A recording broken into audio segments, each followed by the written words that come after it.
on passe trop de temps à la maison. Regardez le temps qu'on passe à la maison. C'est quoi? C'est pour parler de futilité. Parfois, c'est pour congosser les autres. Parfois, c'est pour blâmer les enfants. Parfois, c'est les enfants font des choses qui nous énervent et puis on commence à blâmer, on devient nerveux. Vous voyez, tous on est déconnectés. Vous voyez? Mais ici, est-ce qu'on est déconnecté? Donc, le meilleur endroit, c'est ici. Parfois, tu es à la maison, tu n'as rien fait à quelqu'un qui te pointe du doigt. Tu me connais quoi? Tu me connais quoi? Je te fais quoi? Je te fais quoi? Voilà la réalité de la vie. Mais quand on est ici, personne ne peut venir te pointer du doigt comme ça. Alléluia. C'est pourquoi il faut s'exprimer, il faut l'honorer. C'est des moments particuliers. Il faut vraiment te laisser aller dans la présence de Dieu. Adore-le, exalte Dieu. C'est la raison pour laquelle Dieu t'a créé. Alléluia. Très heureux de vous retrouver ce matin. Nous sommes un dimanche particulier. Nous sortons fraîchement du synode régional dans notre localité. Et ce matin, nous avons un homme. Nous avons un frère, c'est mon frère que je vais présenter parce que nous sommes parentés. C'est un homme, mais aussi nous avons grandi ensemble, nous avons fait beaucoup de pas ensemble, nous avons traversé, pasteur, on a traversé des moments difficiles dans le Seigneur. Et nous sommes en train de vieillir dans le Seigneur. Quelle joie! Quand vous essayez un peu de regarder d'où vous venez, là où Jésus, le trou dans lequel Jésus allait nous chercher, ce trou noir, ce trou bizarre, où nous étions enterrés, personne ne nous connaissait, où on nous méprisait, on nous rejetait, où on nous traitait de tout, de stériles, de vauriens, de fils de Makaya, de fils de Mandjango, de fils de Lucifer, de toutes les qualifications bizarres. Mais le sang de Jésus nous a donné notre image, notre homme. Cet homme que je vais vous présenter, c'est un homme, vraiment un homme particulier. Nous avons vraiment grandi ensemble et nous avons fait l'œuvre du Seigneur ensemble. Nous avons traversé des circonstances. Nous avons marché à pied pour aller évangéliser. Nous avons... Oh, c'était extraordinaire. Et jusqu'à aujourd'hui, nous sommes dans la foi. Donc, c'était un frère. C'est ma famille. Et ce matin, il n'est pas là en tant que frère, mais il est là ce matin en tant qu'homme de Dieu. Il a de grandes qualités. C'est vraiment un puissant apôtre. C'est vraiment, sa vie c'est l'évangélisation, sa vie c'est la mission. Il aime la mission, il aime l'évangélisation, en fait il est passionné de l'évangélisation. Et je bénis le Seigneur parce que chacun de nous a reçu les dons du Seigneur. Alléluia. Et ce matin, c'est le pasteur apôtre, Mukasta Aristide Gervais. Il est donc pasteur de l'église locale de Mibaka. Mais en même temps, il est aussi aumônier au lycée David Mikombo. Et c'est un homme que Dieu utilise pleinement. J'aime beaucoup sa manière de comprendre les autres. Je vous assure, c'est un homme très simple. C'est un homme qui sait comprendre les situations des autres. C'est un homme qui a des qualités. Et je bénis le Seigneur parce que Dieu a donné des dons à l'église. Pasteur, est-ce que vous pouvez vous lever? Est-ce qu'on peut l'encourager? Merci.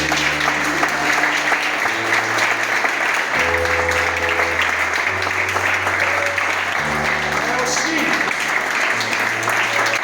il n'est pas seul. Voilà, si la charmante épouse peut se lever aussi.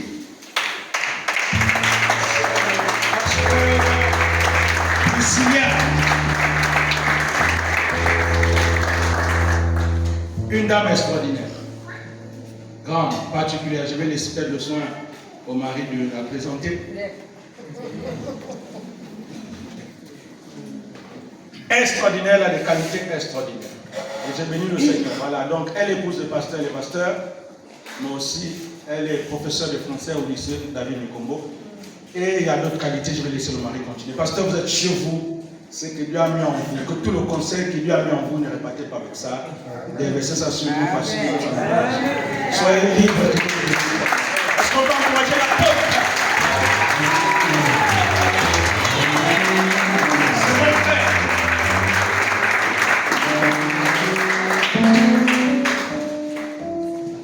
Quand on a déjà tout dit, qu'est-ce qu'il faut dire encore? Alléluia. On peut ajouter. Ok, mais c'est beaucoup de choses à dire. Permettez-moi alors de m'acquitter de cette tâche. C'est une grande histoire. Issu de ce petit village, caché quelque part où on disait rien de bon ne peut sortir de ce village. Et je me rappelle bien, j'avais quelques années de plus, quand il nous rejoint au village, en classe de 5, c'est que vous appelez aujourd'hui 5e année. Il y a une chose que j'ai retenue de lui, c'est qu'il aimait chanter. Non, je ne le dis pas pour toi. Il a un chant qu'il aimait chanter. Il vit dans mon cœur. Il vit dans mon cœur. J'ai déjà oublié. Avec la récabe dans ta bouche, est-ce que Dieu, tu es là, Jésus? En fait, c'est l'une des choses que j'ai retenues de lui, et beaucoup de choses. Bien d'autres choses. Alléluia. Amen. Le Seigneur a fait grâce. Que nous grandissions ensemble. Je vous parle de la 5e année. Voilà. Jusqu'à aujourd'hui, le Seigneur a permis que nous puissions persévérer malgré les bas et les hauts. Alléluia. Amen. Alléluia. Amen. Bon, on m'a dit d'ajouter. Comme il l'a déjà dit. J'ai envie de vous aider et de vous demander de m'aider à l'appeler par ma destinée.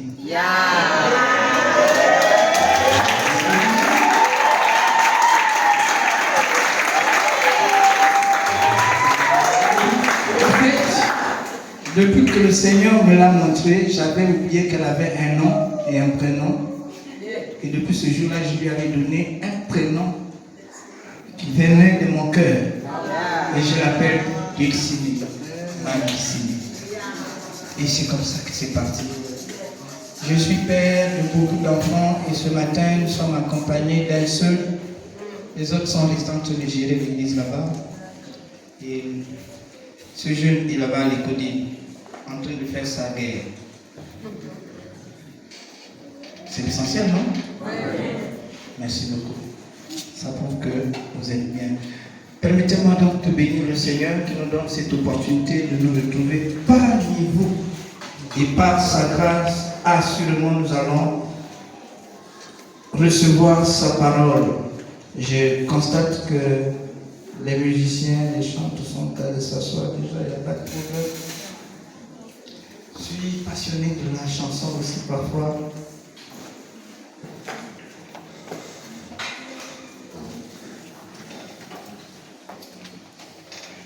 J'aime ta présence, Jésus mon royaume. J'aime ta présence,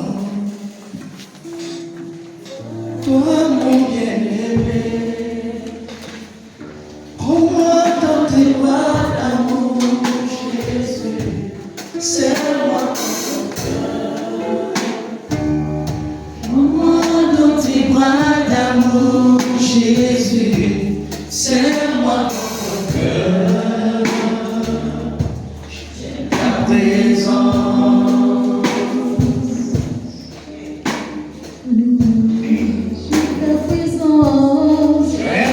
présence. Jésus, mon roi,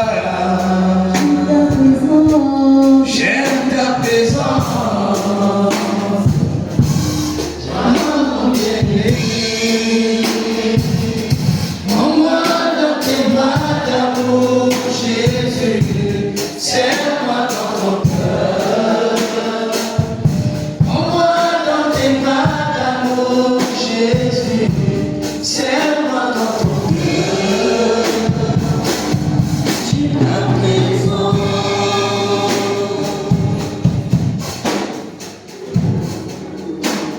Elle me fait du bien, Seigneur.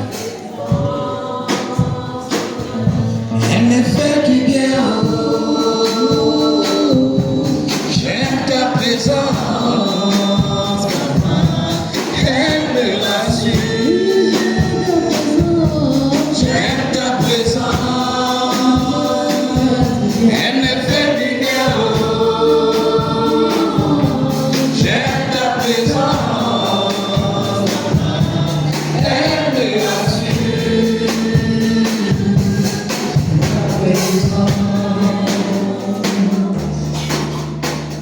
Seigneur, nous venons te bénir. Nous venons te rendre des multiples actions de grâce. Merci pour ton amour. Toi qui as permis, notre Père, notre Dieu, que nous soyons réunis en ces lieux autour de toi, Seigneur, autour de ta grâce, autour de ton amour, autour de ta bonté, notre Père et notre Dieu.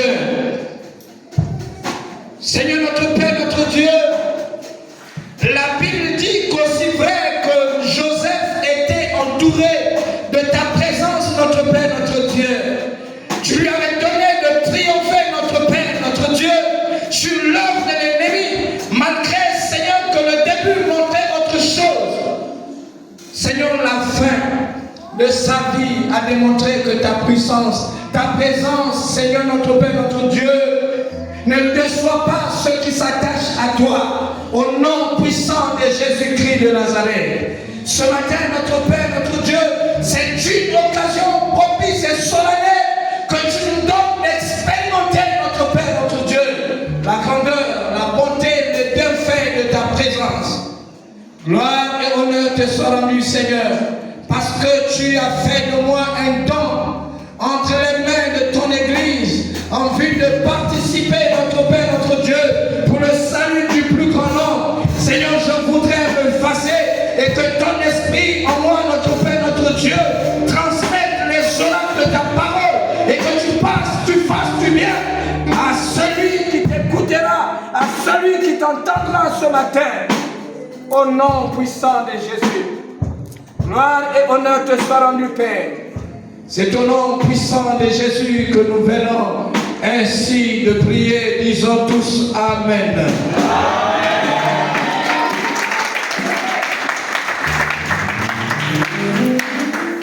Alléluia. Nous voulons ensemble dire l'impact de la foi dans la marche chrétienne.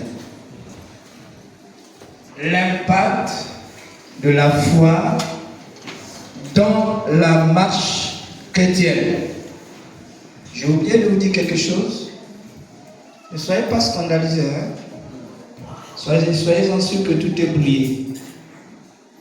Depuis que j'ai perdu ma tablette, j'utilise mon téléphone comme tablette, et quand il s'agit d'intervenir, je mets mon téléphone sur mode avion. Voilà, là au moins vous pouvez essayer de me joindre, vous ne pourrez pas me déranger. Donc ne soyez pas scandalisés. Alléluia. Amen. Donc nous voulons parler de l'impact de la foi dans la marche chrétienne. Je m'en vais comme ça nous inviter à ouvrir nos Bibles dans le livre de Jacques. Jacques, le chapitre 2.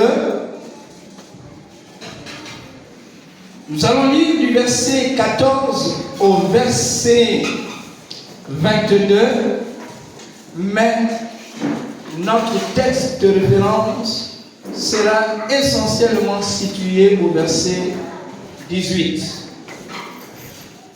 Jacques, le chapitre 2, du verset 14 au verset 22. Mes frères et sœurs, à quoi servirait-il à quelqu'un de dire qu'il a la foi s'il ne le démontre pas par ses actes? Une telle foi peut-elle le sauver? Supposons qu'un frère ou une sœur manque de vêtements et n'ait pas tous les jours assez à manger. Et voilà que l'un de vous leur dit: au revoir, mes amis, portez-vous bien, restez au chaud et bon appétit, sans leur donner de quoi pourvoir aux besoins de leur corps. À quoi cela sert-il? Il en est ainsi de la foi. Il en est ainsi de la foi. Si elle reste seule, si elle reste seule sans se traduire en acte, elle est morte. Mais quelqu'un dira, l'un a la foi, l'autre a les actes. Eh bien, montre-moi ta foi sans les actes, et je te montrerai ma foi par mes actes. Tu crois qu'il y a un seul Dieu, c'est bien, mais les démons aussi le croient. Et ils tremblent. Insensé, veux-tu avoir la preuve que la foi sans les œuvres, sans les actes ne sert à rien? Abraham, notre ancêtre, n'a-t-il pas été déclaré juste à cause de ses actes lorsqu'il a offert son fils Isaac sur l'autel? Verset 22. Tu le vois, sa foi et ses actes agissent ensemble, et grâce à ses actes, sa foi a atteint son plein épanouissement. Parole du Seigneur. Amen. Amen. Merci de vous asseoir. Bien-aimés dans le Seigneur, nous ne pourrons pas comprendre ce texte, ce terme, sinon ce message, si nous ne saisissons pas l'essentiel des mots qui composent ce texte, ce terme. Et je me suis intéressé à deux mots. C'est le mot foi et le mot impact. Souvent, beaucoup de gens se limitent à définir le mot foi selon la définition que Hébreu nous a transmis, sinon traduit, comme une ferme assurance des choses que l'on espère, une démonstration de celles que l'on ne voit pas. C'est facile de le proclamer. C'est difficile de le vivre. Alléluia.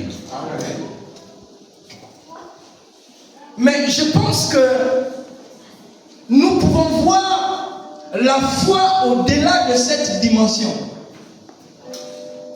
Alléluia. Dans la mesure où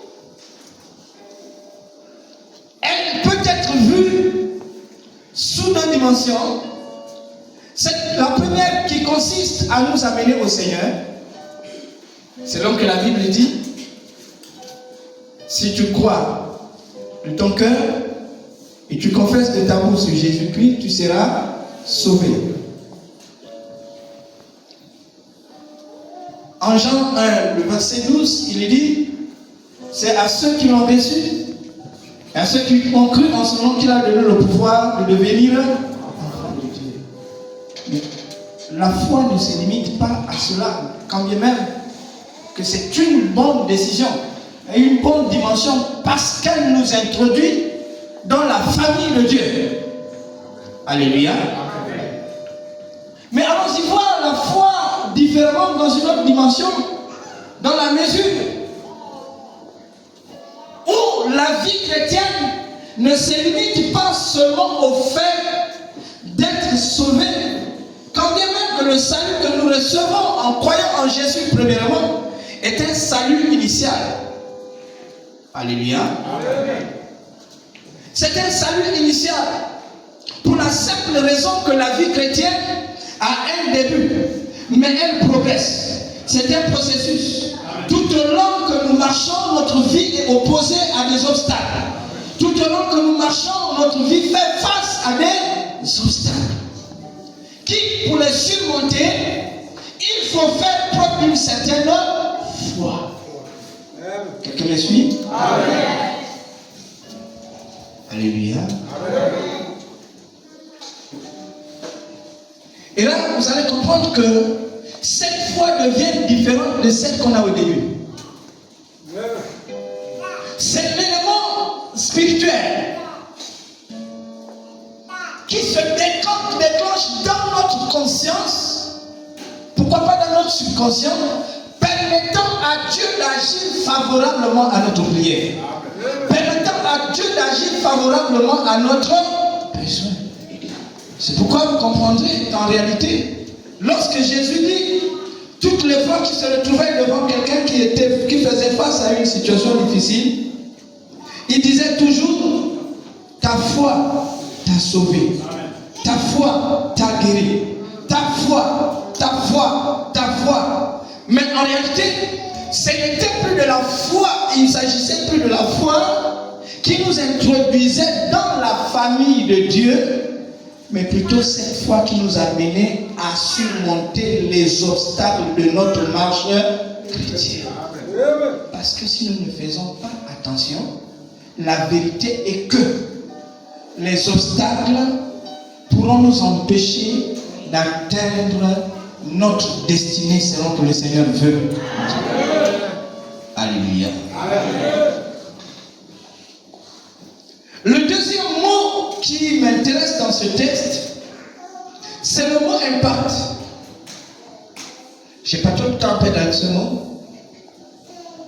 Je ne sais pas s'il y a quelqu'un qui a fait le service militaire ici. Au 3, on a fait le service militaire. D'accord. Il y a quelqu'un qui a fait bâtiment quand même. Bâtiment. Ah, d'accord. D'accord, on va aller donc avec papa. Dans la mesure où je vais essayer de nous amener à comprendre le mot impact par l'image. Alléluia. Papa prend son buret et son marteau parce qu'il faut casser un mur, un béton, n'est-ce pas? Si il n'a pas assez de force pour cogner sur le buret, il sera difficile au béton de se casser, n'est-ce pas? Alléluia. C'est ce qui fait qu'à un moment donné, la force de l'homme étant limitée, on se sert par exemple des marteaux piqueurs. Pourquoi? Parce que le marteau piqueur a une certaine force qui, lorsqu'elle cogne au contact d'un béton, il laisse des impacts. Vous me suivez? Et les impacts, donc pour le mot impact pour moi, sera défini comme un effet. Alléluia. Je m'en fous du dictionnaire français. Permettez-moi de créer mon bilingue si c'est possible. C'est un effet. C'est un point d'impact que c'est une trace que quelqu'un laisse au contact de quelque chose. Et nous ne pouvons pas parler de la foi qui soit puissante si elle n'est pas capable de laisser des impacts. Alléluia. Est-ce que nous sommes ensemble? C'est pourquoi, c'est dans cette perspective, j'allais dire, que notre texte de référence du jour s'inscrit. Cette discussion entre frères, cette conversation entre frères, d'aucuns qui disaient j'ai la foi, mais certainement au regard de sa foi, on n'avait jamais vu les impacts de cette foi-là. Donc ils vont se mettre à converser. Certainement l'un voulait amener l'autre à la raison. Il va lui dire non, non, non. À quoi te servirait-il de dire que tu as la foi, mais si ta foi ne se concrétise pas par les... Alléluia. C'est aussi simple, non? C'est aussi simple à comprendre. En réalité, arrêtons des discours qui consistent à dire que nous avons la foi si notre foi ne peut pas laisser des impacts quelque part. Et la vie chrétienne, en réalité, est une vie engagée à laisser des impacts. C'est pourquoi dans Actes des Apôtres, le chapitre 1, le verset 8, Jésus ne nous a pas permis d'aller n'importe comment. Il savait que nous étions envoyés dans un monde difficile. De lui-même, il a dit qu'il nous envoyait comme des brebis parmi des loups. C'est pourquoi il a dit, attendez, il a fallu que vous receviez une puissance venant d'en haut pour que vous serviez, vous me serviez de témoin dans votre Jérusalem, la Judée, la Samarité et la Samarie jusqu'aux extrémités de la terre. Il était conscient que le monde auquel nous devions être opposés ne devait pas nous laisser le temps. Venir dans un monde comme celui-ci, progresser, s'épanouir dans la foi, librement et sans connaître des difficultés, ce n'est pas possible. Ce n'est pas possible. C'est là où certains se sont trompés. Le fait de dire, crois au Seigneur, toi et ta famille, tu seras sauvé. Et la compréhension littérale des textes, parfois nous embrouille. Au point où lorsque quelqu'un arrive en Christ, il se dit, j'ai donné ma vie à Jésus. C'est bien. Mais demain, les situations, les perceptions vont commencer. Amen. Et puis on va se dire, dans quoi je me suis fourré. Amen. Alléluia. Amen. Alléluia. Amen. Devant cette réalité, bien-aimés, le message et la parole de Dieu restent d'actualité. Ce n'est pas passé avec Jacques. Alors que nous faisons la continuité de ce que Jacques et les autres ont commencé, épousons cette vision de Dieu qui consiste à dire que notre foi doit laisser des impacts. Il faut bien que l'on réalise, qu'on arrive à dire, qu'on arrive à identifier, à localiser ta foi, non pas parce que tu la proclames, tu te la proclames toi-même, mais parce que les impacts, sinon les actes de ta foi, parleront d'eux-mêmes. Amen. Sinon Tabitha se serait levé de la tombe pour dire, Dieu, n'as-tu pas vu mes actes? Mais plutôt ce sont ces actes qui ont. Quelqu'un me suit? Amen. Alléluia. Amen. J'ai envie de me poser une simple question, c'est celle de savoir comment alors rendre évidente la foi dans la marche chrétienne. Sinon, comment rendre évidente l'impact de la foi dans la marche chrétienne? Pourquoi parler de l'évidence? C'est tout simplement parce que on peut parler, on peut faire on peut tenir des discours sans jamais rendre évident ce que notre bouche proclame. Amen. J'ai entendu des hommes qui ont souvent dit, je fais ce que je dis. Je dis ce que je fais. Mais quand on compare les deux, c'est le jour et la Alléluia. Amen. Oui, je suis seul à le constater.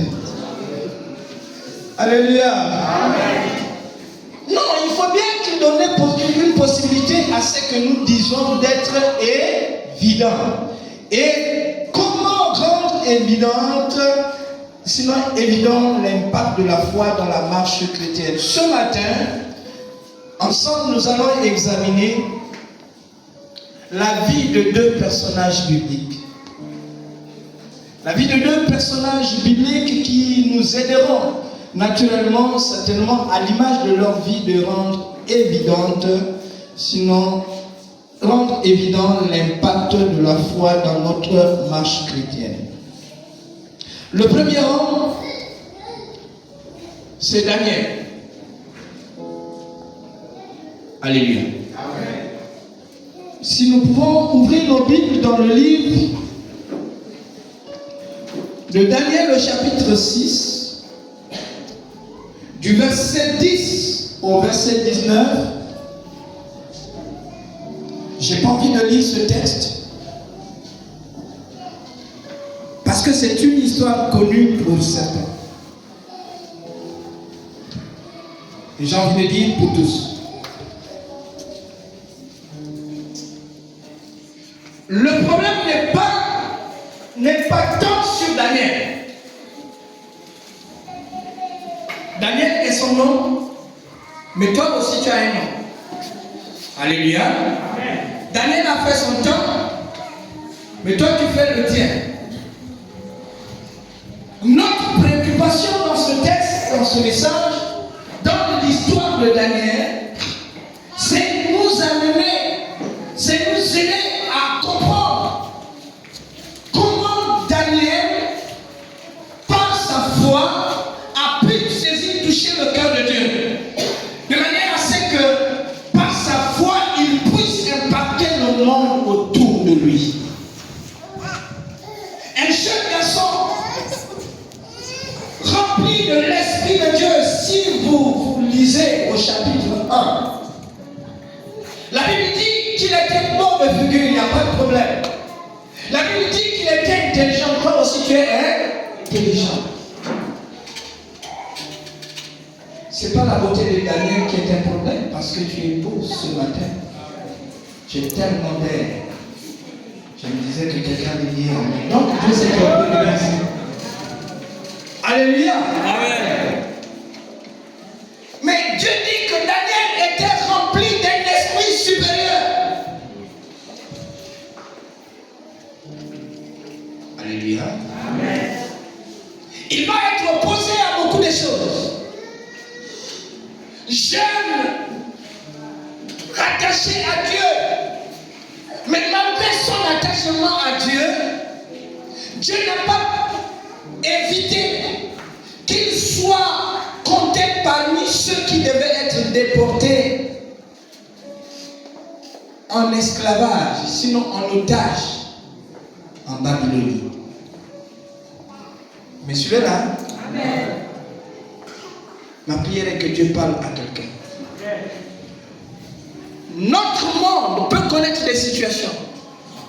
Notre ville peut connaître des situations. Ça ne sert à rien de se lamenter si nous faisons partie de ceux qui connaissent la situation. Mais ce qui nous intéresse, ce qui doit nous intéresser, c'est de savoir pourquoi Dieu a voulu que je sois parmi ceux-là. Alléluia. Amen. Parce que Dieu avait un projet à accomplir en Babylonie. Parce que la Babylonie n'était pas favorable à la parole de Dieu. Mais Dieu va tracer un chemin dans lequel il fallait faire passer un homme. Il va utiliser Daniel. Daniel va arriver dans la cour du roi Nebuchadnezzar. Et Dieu va permettre à ce que Nebuchadnezzar ait des yeux ouverts sur Daniel pour lire et localiser le potentiel qui était en Daniel. Vous me suivez là? Dieu va permettre que les yeux de Nebuchadnezzar, malgré qu'il était l'incarnation du diable par excellence, mais il va avoir des yeux ouverts sur les potentiels que Dieu avait mis sur Daniel. Alléluia. Oh, il va voir son intelligence. Il va voir sa beauté. Il va voir sa fidélité à Dieu. Et il va dire que si celui-là, j'arrive à le détourner de son Dieu, alors il peut être un bon et fidèle serviteur pour moi. La Bible dit qu'il va lui donner une assistance particulière, un traitement particulier. Avec ses amis, ils vont être nourris, élogés aux oignons, comme on le dit. Ils avaient tous les privilèges. Tout ce que le roi méritait d'avoir, ils avaient. C'était aussi leur privilège. Alléluia. Comme un moyen de séduire la foi de Daniel. Et la Bible dit, quand bien même que le roi leur avait donné ce privilège, Daniel ne s'était pas détourné de ce qui était interdit. Parce qu'il avait conscience en son Dieu, il avait connaissance de comment son Dieu fonctionnait. Le roi a dit donner nourriture, pas de problème. Boisson, pas de problème, ainsi de suite. Mais Daniel était en train de lire, ça c'est vous. Son courage va l'amener à négocier même avec les chansons du roi. Pour dire, te plaît, gardez tous ces privilèges-là pour vous. Alléluia. Même s'il était question que tout le monde ici, pour réussir, doit passer par là, gardez tout ça là pour vous. Maintenant, si vous croyez que je mens, accordez-nous juste 10 jours, pas beaucoup. Et après, vous reviendrez. Si vous trouvez que nous avons changé, nous avons fané et nous ne sommes pas prêts à remporter parce qu'on ne s'est pas donné assez que vous, à votre traitement, vous pourrez prendre n'importe quelle décision. Alléluia. Me suivez là? La Bible dit que Daniel est résolu. Il a résolu de ne pas se laisser souiller par les mains du roi. Au fait, l'Esprit de Dieu en lui était en train de l'animer. Lui dit que tout ce que le Nebuchadnezzar était en train de faire n'était qu'une séduction. Les amis, quand le diable se décide de te séduire, il ne te séduira pas par des grandes choses. Il commencera par des subtilités. Des choses que nous pouvons négliger, mais qui en fait nous entraînent loin. Alléluia. Ce même Daniel, il va démontrer sa foi par son attachement à Dieu, en refusant de ne pas céder aux mains du roi. Mais malgré ça, il reste attaché à Dieu. Cette situation va les amener à passer par le feu. Mais le feu n'a pas suffi. J'ai envie de dire que l'ennemi, quand il a commencé, tant qu'il ne te terrasse pas, il ne laisse pas. Chaque jour, ils ont multiplié des stratégies. Jusqu'à ce que le roi, aussi près qu'il n'avait pas de disposition, pouvait tout à fait du mal à Daniel, mais il va se laisser corrompre par son conseil. Ils vont induire en erreur. Vous dites que, roi, il faut que tu prennes un décret qui va interdire à tout homme d'adorer n'importe quel autre Dieu si ce n'est toi. Alléluia. Amen. Oh, Daniel s'est dit, même s'il faut que l'on dise que dans ce pays tout le monde doit adorer le roi, mais la connaissance que j'ai de mon Dieu ne me permet pas d'adorer un homme. J'adorerai toujours mon Dieu. Peu importe la couleur, je ne la ferai pas. Amen. Daniel a refusé jusqu'au prix de sa vie. Tout simplement parce qu'il avait la connaissance du Dieu qu'il servait. Et la connaissance du Dieu qu'il servait l'a mené à le servir dans toute la fermeté, peu importe les vents et marées qui pouvaient souffler de gauche à droite. Alléluia. Amen. Alléluia. Amen. Je parle à quelqu'un ce matin. Amen. Assurément, il y a des vents qui se lèvent, il y a des tempêtes qui se lèvent. Assurément, on voudra t'amener par 1000 et 1000 chemins. Quand l'objectif de te séduire, bien-aimé dans le Seigneur, ne te laisse pas faire. Car celui qui t'a appelé à lui n'a pas encore dit son dernier mot.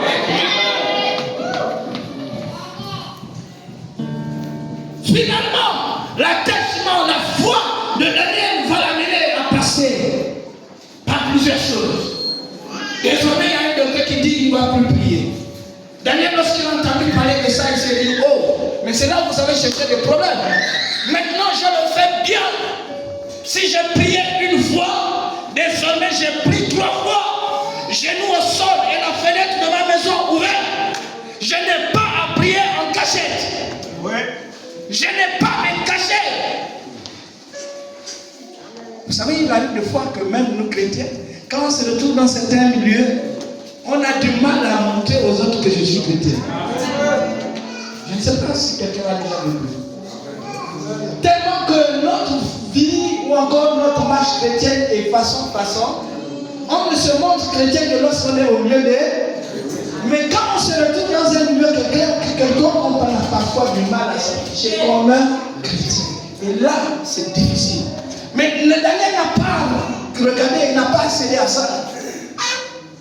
Daniel a dit, maintenant que vous dites que personne ne doit plus prier, pour nous aujourd'hui, ce serait une occasion. Combien ne sont pas repartis dans le monde quand Covid a décidé de fermer les portes des églises, bâtiments? Nombreux ont perdu même la foi. Ceux qui chantaient, quand ils tenaient le micro, c'était des rossignols. Ces jours sont repartis dans le monde. Nombreux ont du mal à même être retrouvés jusqu'à aujourd'hui. Mais Daniel a dit jamais. Maintenant que vous m'interdisez, c'est comme si vous me poussez à faire mieux. Et Daniel va le faire. La Bible dit que pendant que Daniel va se mettre à prier, et pourtant il priait Dieu, écoutez-moi bien, hein? Et pourtant il priait Dieu, mais Dieu n'a pas empêché au plan de l'ennemi de s'accomplir. Mais attention, le plan de l'ennemi peut s'accomplir, mais sans pourtant détruire ta vie. Amen. Amen.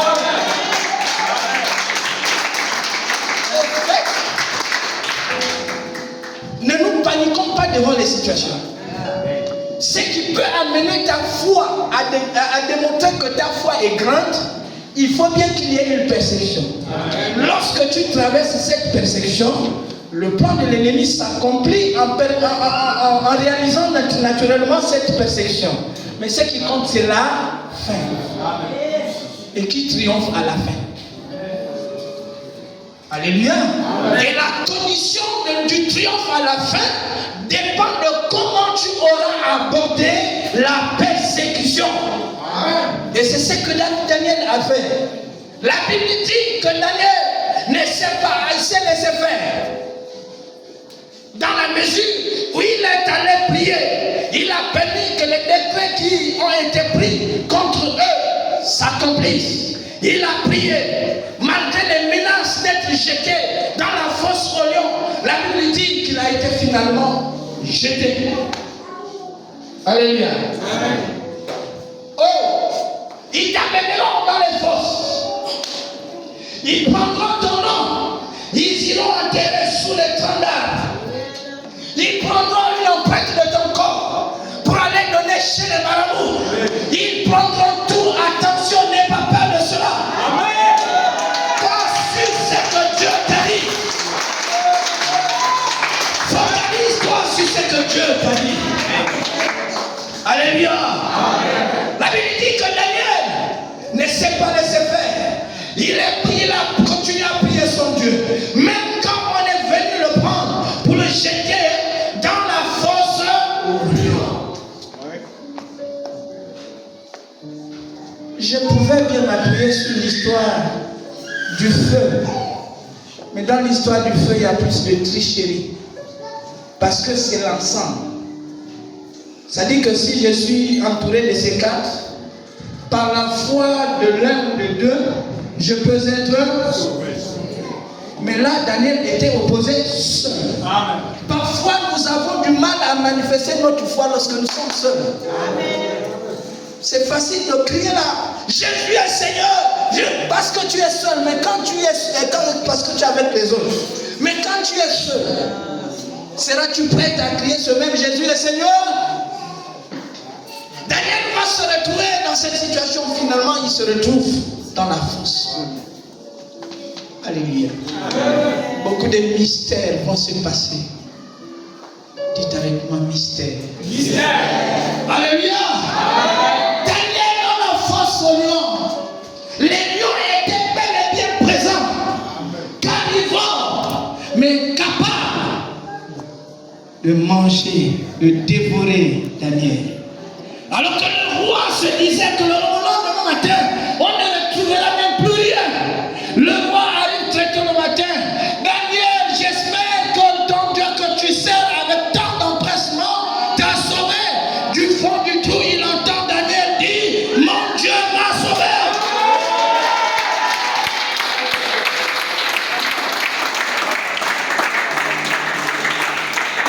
Mais jusque-là, Le roi ne comprenait pas ce qui se passait. Mais il avait oublié qu'en Daniel, il y avait un esprit supérieur. Oh, l'esprit supérieur qui était en Daniel faisait de Daniel un petit lionceau. Mais comment un lion peut-il encore dévorer le lionceau? Jésus en nous est l'espérance de la victoire. Jésus en nous est l'espérance de la gloire. Ne dit-il pas qu'il s'appelle le lion de la tribu de Juda?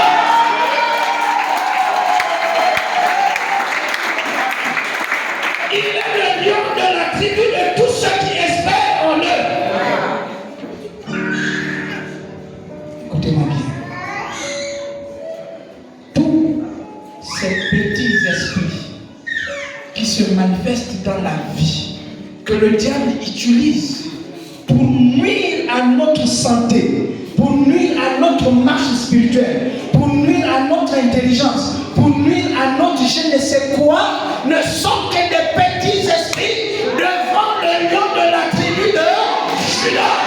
Tu as juste besoin de manifester ta foi et donner à Dieu la possibilité d'apporter la victoire, de prendre le triomphe sur ses ennemis à cause de ta foi. Je parle à quelqu'un. Alléluia. Alléluia. Je voudrais aborder avec vous l'image du deuxième personnage. Bien-aimé dans le Seigneur, je ne sais pas ce que chacun de nous traverse. Je sais de quoi je parle. Je comprends pourquoi Dieu m'a mis ce texte à cœur. Il n'y a pas de vie chrétienne sans difficulté. Amen. Il n'y a pas de vie chrétienne sans difficulté. En fait, si tout pour toi marche sur les roulettes parce que tu es chrétien, pose-toi des questions. Si tu es vraiment sur la bonne voie, ou encore tu es juste une brebis qui est en train d'être engraissée pour être mangée au jour de la tabaski. Alléluia. En fait, quand tout marche bien, on peut se mettre en confiance que je n'ai pas de problème.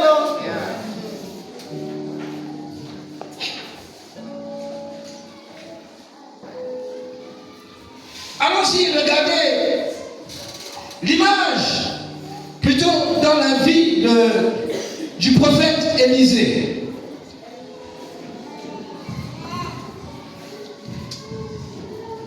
Je suis dans le livre de 1 roi, le chapitre 6, le verset 1 au verset 17, au verset 7, si je ne me trompe.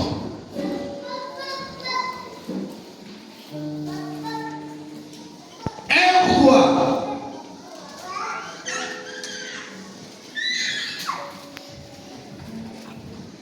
Un roi, le chapitre 6.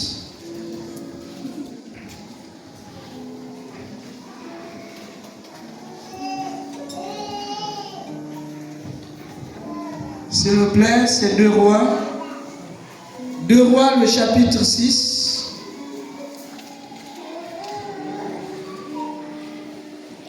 Alléluia.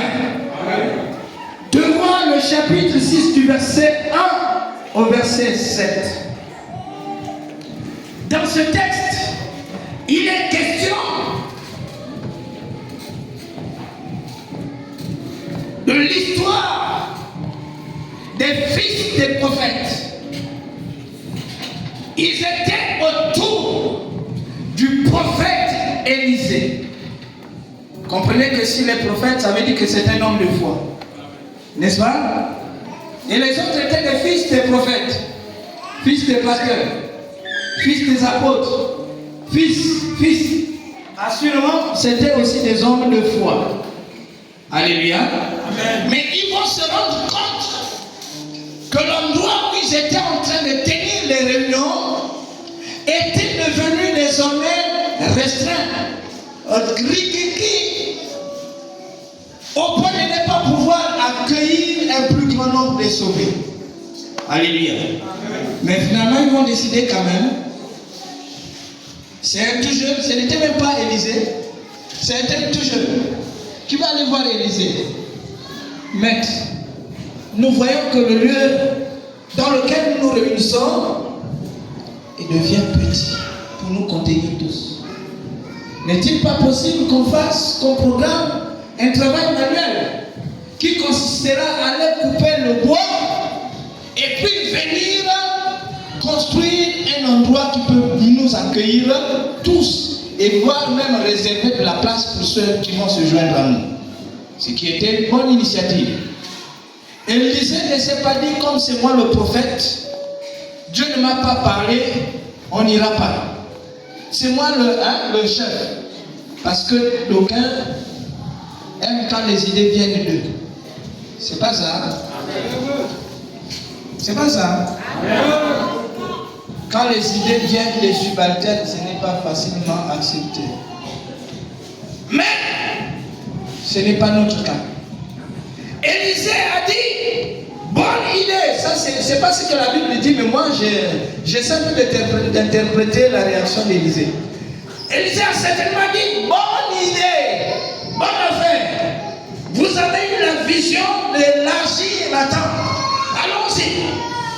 Mais sauf que pour le faire, il fallait que chacun puisse avoir une machette. Une hache pouvant lui permettre de couper un bois. Alléluia. Amen. Alléluia. Amen. Nous sommes tous au service de Dieu.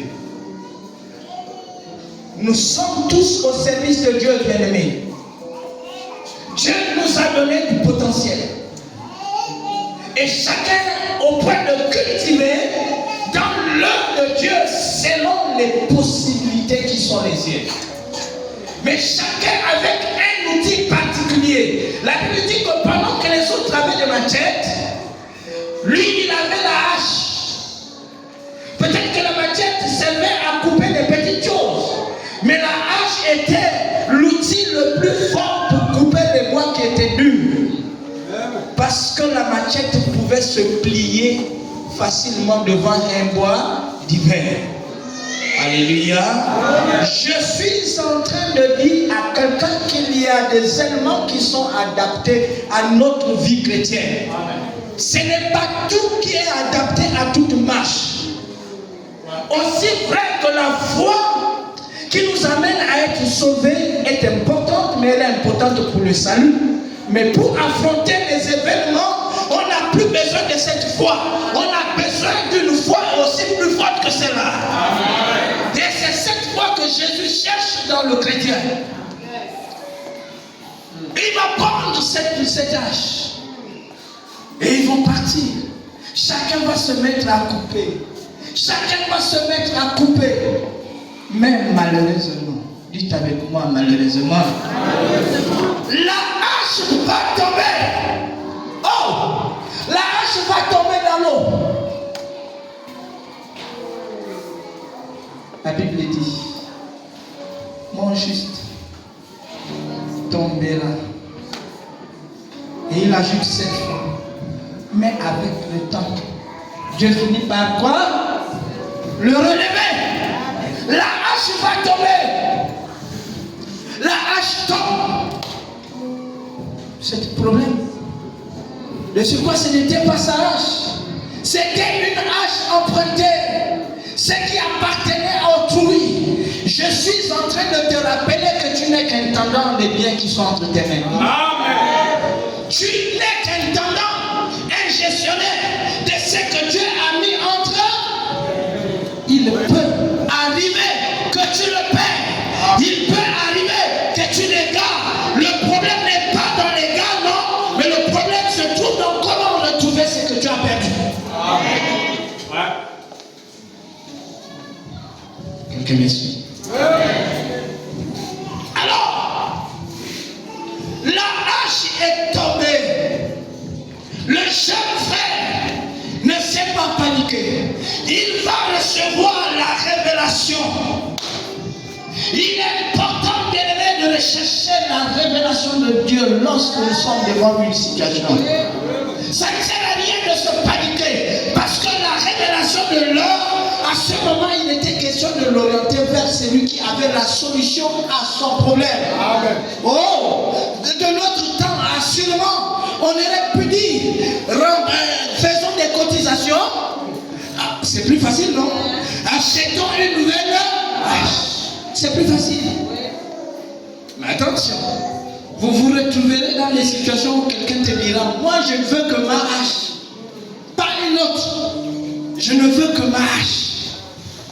C'est facile, comme on dit, c'est tomber dans l'eau, on va aller chercher un sous-marin.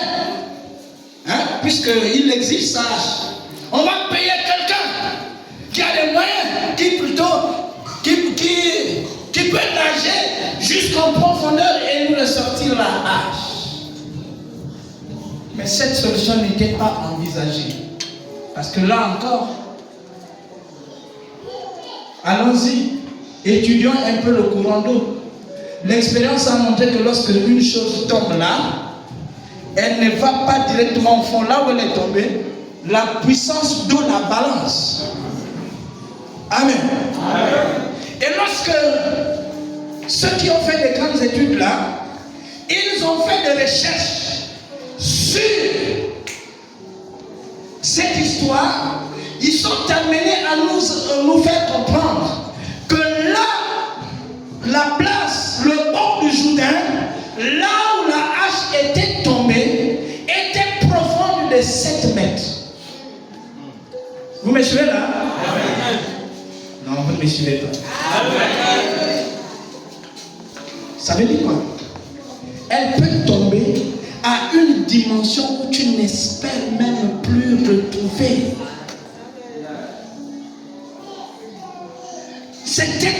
La profondeur était de 7 mètres.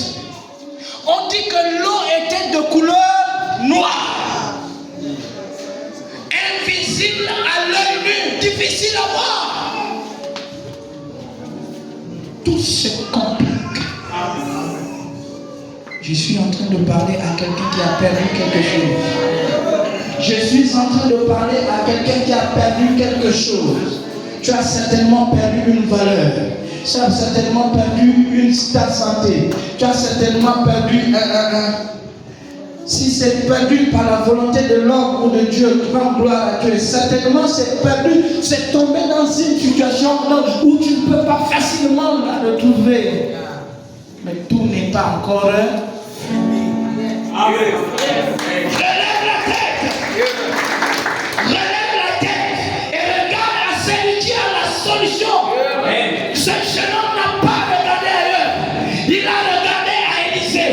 Parce que Élisée était l'homme qui avait la solution. C'est la préfiguration de Christ. Et la Bible dit, lorsque cet homme est arrivé à Élisée, Élisée ne l'a pas blâmé. Élisée ne lui a pas dit, c'est la chose d'autrui. Pourquoi tu n'as pas utilisé avec beaucoup de sécurité? Ainsi de suite. Non, Élisée n'a pas blâmé. Élisée a compris qu'il fallait qu'il passe par là parce que son Dieu devait être glorifié.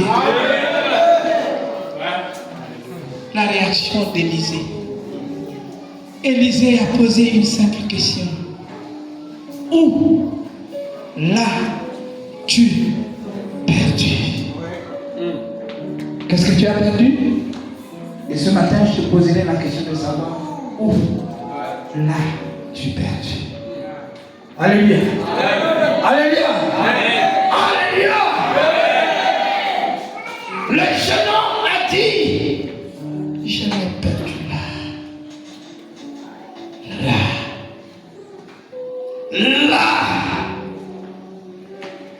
Je l'ai perdu où? Vous savez, il y a des situations dans la vie pour lesquelles Dieu a besoin de coopérer avec notre franchise, notre conscience.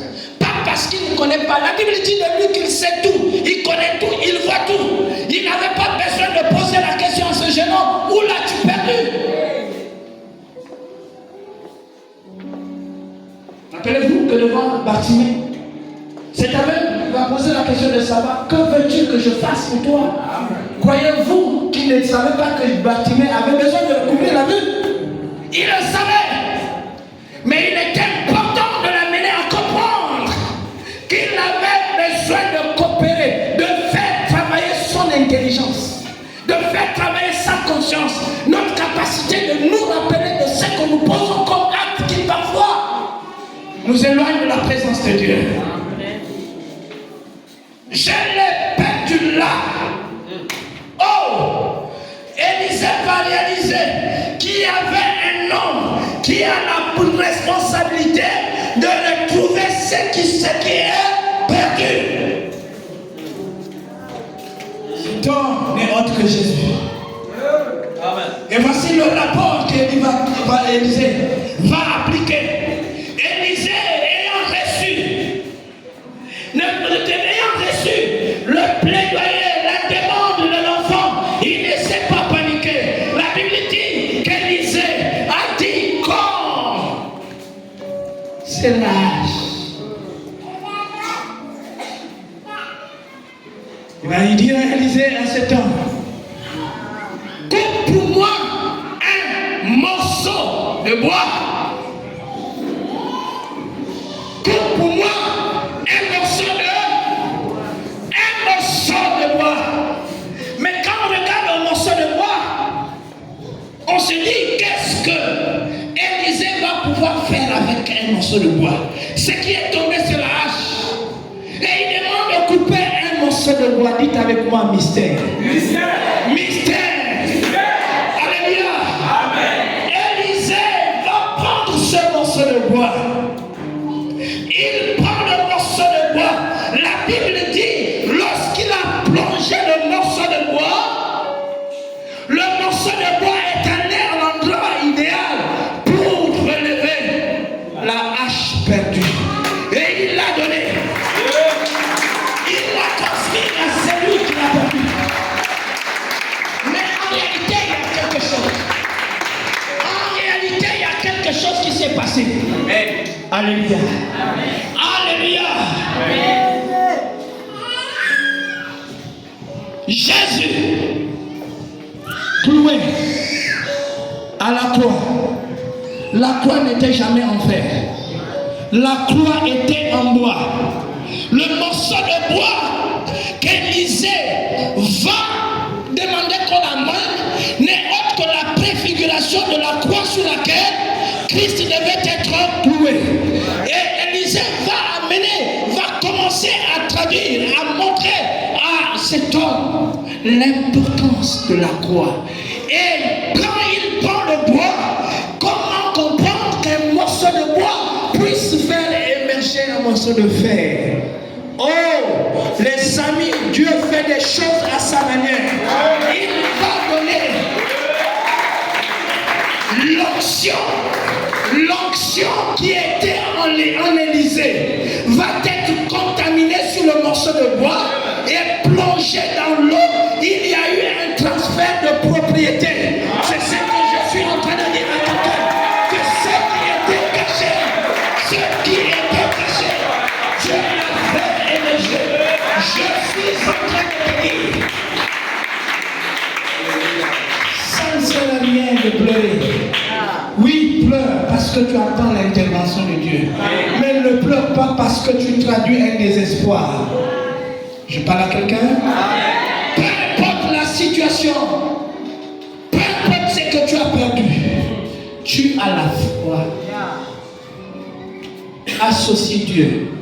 De sorte à ce que ceux qui ont milité pour ton avenir, contre ton avenir, qui ont pris cette grâce que tu avais, cette étoile qui brillait sur toi, cette grâce qui était en toi, et qui l'ont pris parce que tu n'étais pas vigilant, et c'est tombé dans l'eau, c'est tombé, on est allé cacher quelque part. Dieu est le seul qui est capable de l'émerger, de le faire émerger et de l'amener à toi. C'est en Jésus seul. C'est en Jésus seul que nous avons la capacité de retrouver ce que nous avons perdu. Peu importe les années, je prie que le peuple de Dieu donne un bon amen à la parole du Seigneur.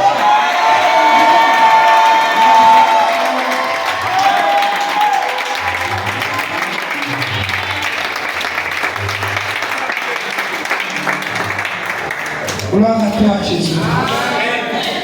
Est-ce que nous pouvons nous lever un instant?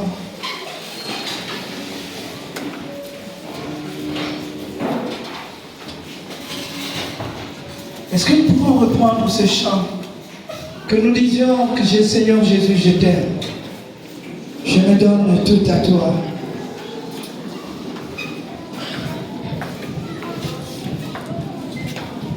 Seigneur Jésus, je t'aime. Je me donne tout à toi. De tout ce qu'on dit de toi, tellement grand, de tout ce que l'on dit ici-bas, Ce même élan, nous voulons tu prier. es plus grand. Ce matin, nous allons mettre notre foi en action.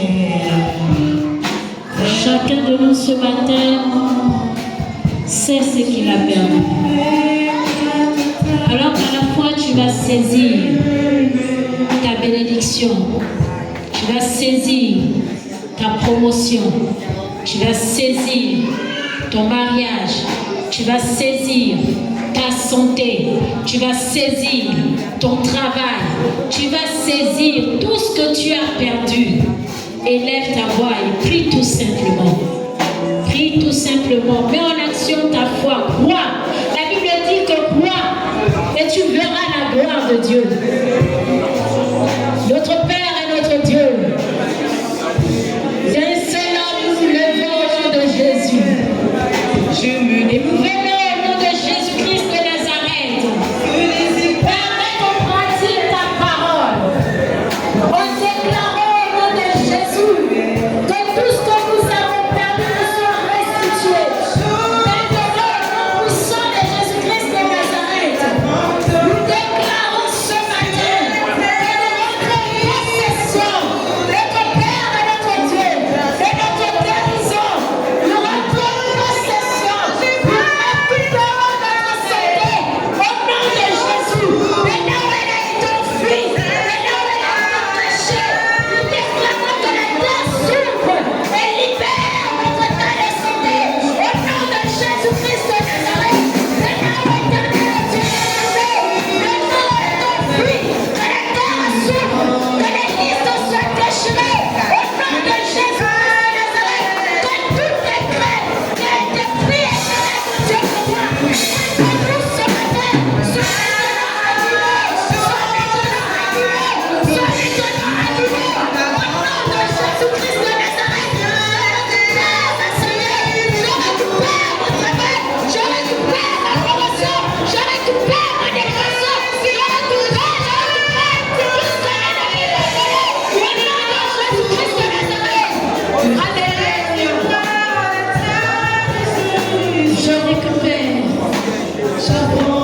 oui, par la foi, j'entre dans le domaine de la guerre. Ce matin, je fais pas et je saisis ma bénédiction.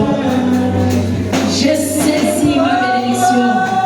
Tu es celui qui nous a prédestinés pour l'excellence. Alors je déclare ce matin que l'excellence est notre apanage maintenant. Au nom de Jésus-Christ de Nazareth, je marche la tête haute parce que celui qui est en moi est plus grand que celui qui est dans le monde. Au nom de Jésus-Christ de Nazareth, je proclame la victoire, la victoire, la victoire, la victoire, la victoire, la victoire, la victoire. Je proclame la victoire, la victoire, la victoire, la victoire.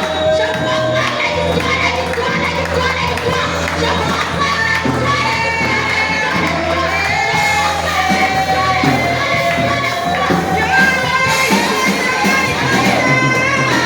la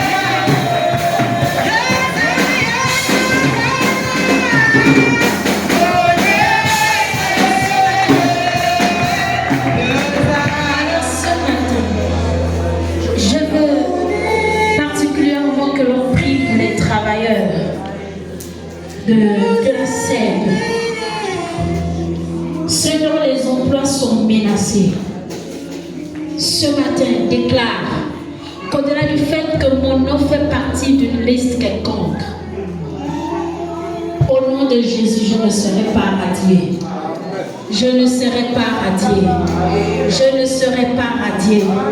Et s'il est arrivé qu'il y a quelqu'un qui a été radié, déclare la récupération. La Bible déclare que la gloire de la deuxième maison sera plus grande que celle de la première. Alors déclare ce matin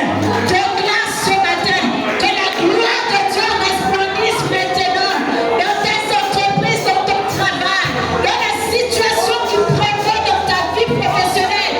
Déclare la gloire de Dieu ce matin au nom de Jésus-Christ de Nazareth. La gloire de Dieu, oh Seigneur, la gloire de Dieu sur la vie de chaque travailleur, au nom de Jésus.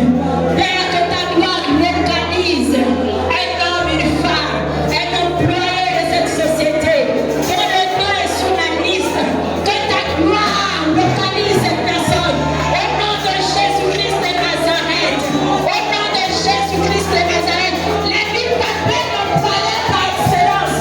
Alors nous déclarons le repas du emploi. Notre Père et notre Dieu t'appelle les licenciés avant licenciés. Je déclare qu'il en soit ainsi au nom de Jésus. Que la vie des hommes, de la vie du peuple ce matin, au nom puissant de Jésus-Christ de Nazareth. Quelle que soit la manigance des mondes de ténèbres, je déclare que ton décret pris au nom de Jésus ce matin sur tes fils et tes filles. Sois béni au nom puissant de Jésus-Christ. Alléluia.